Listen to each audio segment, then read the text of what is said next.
Bus operators കോൺഫെഡറേഷനാണ് പണിമുടക്കിൽ പങ്കെടുക്കുന്നത്.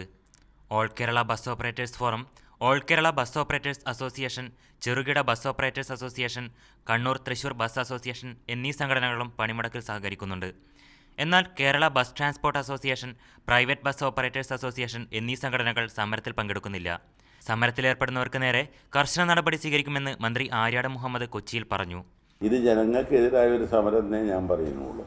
വർദ്ധിപ്പിക്കണോ വേണ്ടേ, വർദ്ധിപ്പിക്കണമെങ്കിൽ എത്ര വർദ്ധിപ്പിക്കണം ഇത്യാദി കാര്യങ്ങളൊക്കെ കമ്മീഷൻ സ്റ്റഡി ചെയ്ത് ഒരു റിപ്പോർട്ട് തരും.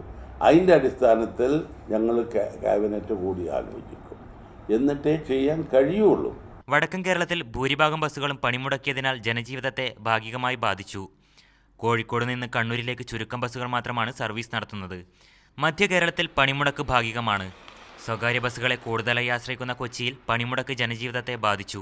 എന്നാൽ ചിലയിടങ്ങളിൽ സിറ്റി ബസ് സർവീസുകളും പ്രാദേശിക ബസ്സുകളും സർവീസ് നടത്തുന്നുണ്ട്. ദീർഘദൂര ബസ്സുകൾ സർവീസ് നടത്തുന്നില്ല. ബസ് ഉടമകളുടെ പ്രധാന സംഘടനകൾ പണിമുടക്കിൽ നിന്ന് വിട്ടുനിൽക്കുന്നതിനാൽ തലസ്ഥാനത്ത് പണിമുടക്ക് കാര്യമായ ചലനങ്ങൾ ഉണ്ടാക്കിയില്ല. വിവിധ ബ്യൂറോകൾക്കൊപ്പം മീഡിയ 1 കൊച്ചി.